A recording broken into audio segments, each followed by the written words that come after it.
Well,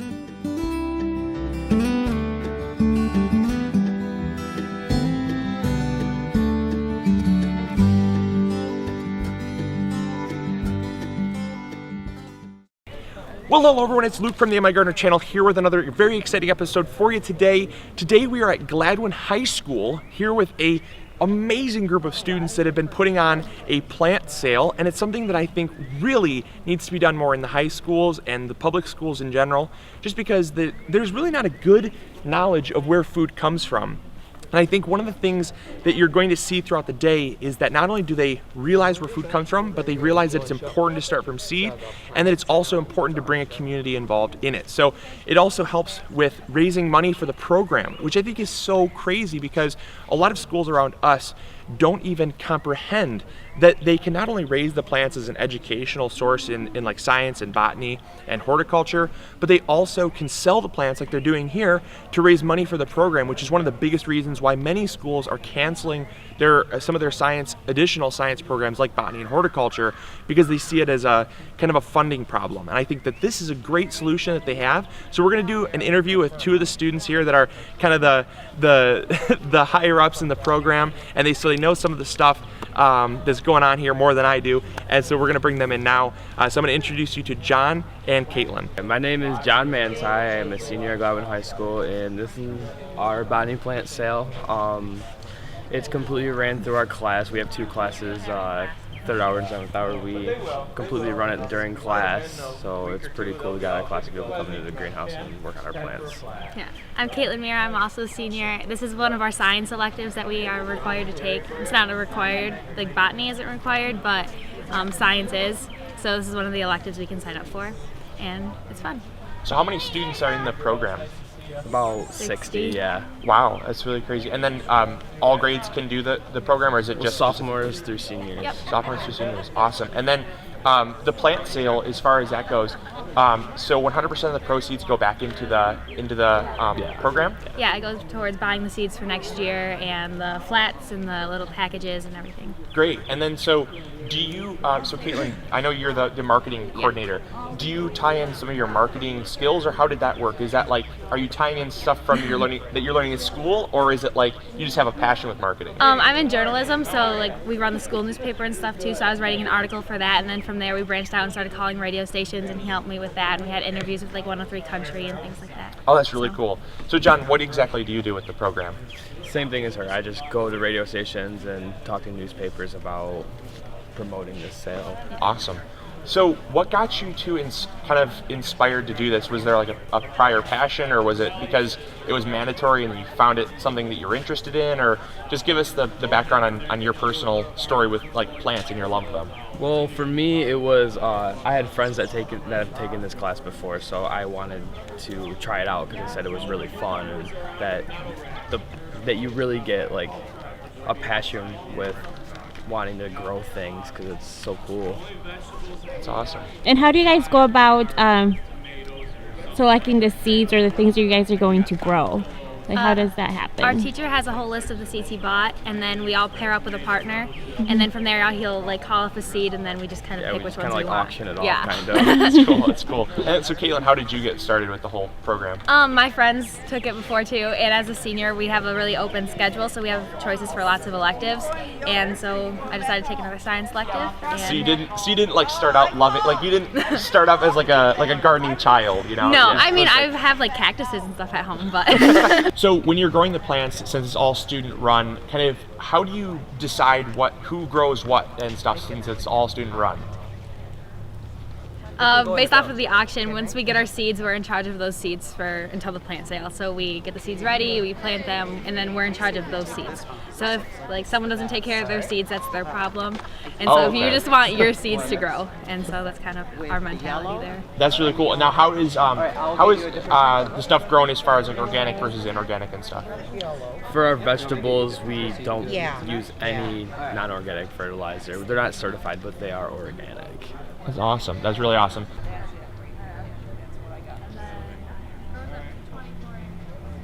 Wow. Oh. Get some of those, yeah. That's more your department. my name's Chad Donahue. I've been teaching here at Gladwin High School this is my 16th school year. And so with the program, what are some of the stuff that you try to instill into students? So what we're trying to do is we have primarily native perennials and heirloom vegetables. And so what we're trying to do is not only just to teach the kids about gardening and planting, just the basics of that, but we're also just trying to teach the value of what those plants can offer a gardener or a homeowner, a landowner, as far as resources that you need to put into them, and then just health for the environment also. And then how long has this the plant sale been running? So same amount. When I was originally hired, that was what they were looking for, was someone the greenhouse was brand new, and so they brought me in to take over that program. And that's fantastic. I don't think, as we've been talking to other people and stuff, I don't think there's hardly any schools in the area or even Michigan in general that do this. And so we're trying to really use kind of what you're doing as a kind of a case study, if you will, to try to promote this in schools and try to put this on social media to get more of a national awareness that, yes, schools actually can sell the plants to put money back into a program, which we think is phenomenal, because you hear all the time in the news the lack of funding and how programs are getting cut. And I think this is not only a thriving operation, but it's something that the students actually enjoy. So why don't you just tell us something about the students that come through here and kind of their perspective? It's a good class. I think they enjoy it. It's a very popular class here. And I think they enjoy it just because they're out doing something. They come in for the hour and they always say this is the fastest hour of the day. They come in, they've got their jobs to do, they work in teams, and it's a neat thing to see, because I have students that maybe sitting in their math class, they're kind of, as they've come up through school, they've maybe not been as good, or things don't come as easily for them out there, and you have no idea how that's going to happen here. I have students that have really struggled in school, but they come in here and they have the talent, like a natural talent they didn't even know they had, that just flourishes in here. And I have other students that come in. A couple years ago, I had one of our top football players, came in. Awesome. He didn't know anything about plants, and he just turned out that he was a phenomenal grower. And now he's, that's what he's looking into going into school for, because he just found out, there's an art to it also. And he just found his place, and it goes that way, both ends, of the spectrum for kids. And so it's a good opportunity to let them find a talent that they maybe didn't have. Yeah. Now, a couple last questions. So with the stuff, what is kind of the pricing? So if people were to come next year, is it number one the same time of year every year? And then what is the pricing kind of like for plants? We try to hit the same time. Usually, historically, we've always done Mother's Day weekend, but Mother's Day this year was so early that we held off, and it worked out good because we had a rough winter. It was very cloudy. We're a little behind on the height and size of our plants, but normally it's right around. It's in the middle of May. And everything this year is $10, so it's $10 a basket, $10 a flat, or one pack's $1. Wow, that's a phenomenal price. We try to keep the price down. We've got to sell all in one day, so we need to sell out a greenhouse in one day, and we have a lot of support from the community. It'll be like this all day. It is so busy, and there's so many people that come, and they get a good deal. The kids have done good work. They've learned a lot over the year, and we can make our money back still, even at that margin, plus profit to do new things for next year, because we're always having to add and do new projects and additional things. So if there's any teachers out there watching, I know we have a lot of teachers that actually watch our channel to kind of give information for science classes and stuff. What is some of the stuff that you can, kind of some tips that you can give them if they wanted to start a program like this? I would say just try it. What I actually ended up doing was, in order to learn a lot of the production stuff, I had learned academically what to do in school when I went through school, but I went to a production greenhouse that's near my home. It's just a couple of old ladies basically that have had a greenhouse in my hometown for for forever. And I just went and said, hey, I want to learn how to do this. And they said, awesome, start working. And so they got some free labor out of me for a little while as they taught me what to do. And then I just brought that back to my students. And then since then, we've expanded, meeting all kinds of different people. And I try to just get out and learn from people in the industry as much as I can, so I can bring that back to the kids. That's great. That's great. And then I guess as far as getting traction in the schools, how did that kind of start? Because I know it started the plant year started the same year you started teaching. So did they already have it in place, or how did you kind of coax the school into being okay with this? They already had the idea. The school had the idea. They had the greenhouse. It was brand new when I came, and then they more or less allowed me to make it my own, with my own idea. We borrowed some money from the school my first school year because we needed to get supplies, and I didn't have any funds at that time. And so we borrowed money the first year from the school, had our first plant sale, which is quite a bit smaller than it is today, and paid them back, and we've run ever since on that. So it's been a good program because it allows us to operate and do the things that we want to, but it's not a burden to the school at all either. So I think that helps a lot. That's fantastic. Well, again, I appreciate your time and your knowledge, and we really love what you're doing and helping out in the school system and teaching something that's so lacking. So I really appreciate that. Good. Thank you. Appreciate it.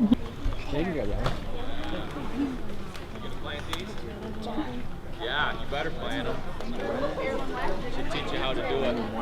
Yeah. I'm not. Thanks for saying hi. Cool.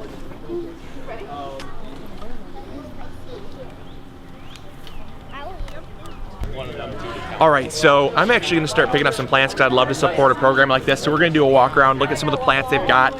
And there's a bunch of stuff that I did not start from seed because our greenhouse was full, our grow lights were full, and then we had a trip, so I've ran out of time to start anything. And to be honest, we were getting a little bit late in the season, so I'm going to support a program that I really stand behind, and I'm also going to get some plants that I know I really need, because I've been looking at some of these ones, and I'm talking, these plants look great, especially stuff that was done by students, and I know is grown organically, which is awesome. So we have some here. These are the squashes. I definitely need to get some squashes, so we're going to get we're gonna get some different melons too. Here is a really cool heirloom variety I definitely want to get. This is actually an organic variety. These are super cool that they put these signs on here and stuff. But I'm gonna get some of these melons here because I would like to grow some nice organic and heirloom melons there. And then so this is the petite. We only found Oh wow, petite grise de Dems. I've never even heard of that, but I want to grab one. Petite grise de Rennes.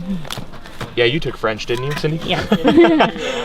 Oh my gosh, there's actually so many more in here. This one looks pretty nice. I like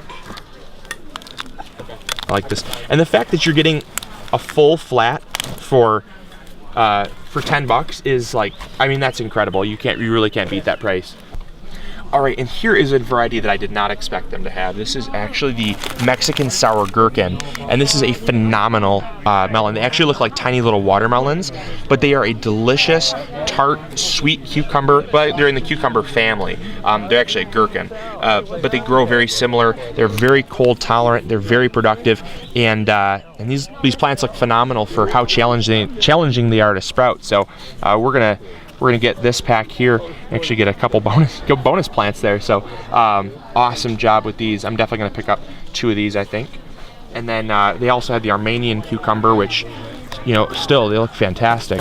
So we're gonna pick up a couple plants here of the Armenians because those are a delicious kind of yard-long variety cucumber. And here's another really cool heirloom variety, the crystal apple cucumber. Never seen this before. It looks similar to kind of the, and they're selling out fast too. You can tell that there's an appreciation for heirlooms here, which is really awesome. And we're gonna get, I think these look really good, don't they, Cindy? Yeah. These look awesome. They're a little long, but you plant them off the stem a little bit, they'll be totally fine, and give them some support and they'll be good. But still really really pleased with the quality of they look very healthy. Yeah, looks nice. So then also, I'm definitely gonna pick up, they have a miniature white cucumber. I wanna get some of these nice heirlooms here, because these just look really nice here too. They're a little bit smaller, but still throw them in some fertilizer, some good soil, and give them some sunlight and care. They'll be popping up in no time. All right, we're going into the madness. This is a packed greenhouse here, so we might have to wait in line, but we're gonna go check out some of the tomato varieties, because you know I'm a geek for tomatoes. All right, we're in the greenhouse. All right, so we are here next to the tomatoes. Finally, I'm in my zone, and we're gonna pick up a couple of different varieties here. We have so many tomatoes as it is, and I actually ordered more. Cindy is going to be upset when she finds out in the mail comes, but I ordered a couple different heirlooms as well still that we have to start. But I think I'm gonna get some here. These the velvet reds sound interesting. We're gonna get some of these. Could I ask you a question? Yeah. This is a weed that's growing in my yard. That's called Creeping Charlie. Yeah, how do I get rid of it? Really no. Mow it a lot, and then sometimes if you mow it, like if you mow your grass less than a ½ inch, sometimes the sun and the heat of summer will actually kill it, because the grass is actually hardier than the Creeping Charlie is. Okay. But it's really invasive because it's actually in the mint family, and so it'll crawl along the ground. Yes. And it really just is like, oh, it's good for the honeybees, so we don't kill it in our yard. Okay. But I know a lot of people don't like it just because it is very invasive. But yeah, my biggest suggestion would be to just mow your grass really short a couple times during the heat of summer, and it'll stress the grass out, but it'll kill the Creeping Charlie, and then you can just re-water once the Creeping Charlie is dead, and your grass should bounce back. Whoever started these gave us quite a few bonus plants. We're gonna get a chance to. We'll probably plant. I think we'll separate these into 4 clumps and plant them deep, and whatever comes from. I'm not going to rip them apart too much. And then I do want to try this one. I've heard a lot about this one, the Dr. Weich's. This is a super great heirloom, large yellow beefsteak variety. So I definitely want to grow the Dr. Weich's, and I think there's a few. The Tasty Evergreen tomato. I love this variety. This is one that's a little difficult to tell when it's ripe, so you got to be next to the tomato at all times, so you can kind of tell when it's turning, as well as be able to kind of feel it when it gets soft skin. Because other times I've grown green tomatoes, they've actually rotted on the vine because they're very difficult to tell when ripe. So we're gonna give them another shot, and these are a large green beefsteak variety that I really do want to grow. All right, so my Russian is not that great, or I guess my Yugoslavian is not that great, but this is the Krovik Yugoslavian. best try at that. So we're gonna try this really cool heirloom tomato here. These look great too. They're all pretty good quality, especially being this closely planted too. I probably would have thinned, but you know, sometimes you know, if you're someone that's not really familiar with thinning, you can plant a lot of plants, but we'll probably thin out a couple of them and maybe plant 2 or 3 per hole. But as long as we're supporting the cause, that's really all that matters, and I'm sure we'll still get tomatoes too. All right, we're gonna grab, I guess we're filling up this flat pretty quick here, but we're gonna grab a gold medal tomato. These are a huge, huge tomato. We've never grown these before, however, I heard a lot about them, and I'm super excited to try these. The plants just look fantastic, and you can tell they've actually been thinned down to 2 plants, which is gonna be nice, and it's gonna really grow a lot better that way. Too much money we're spending.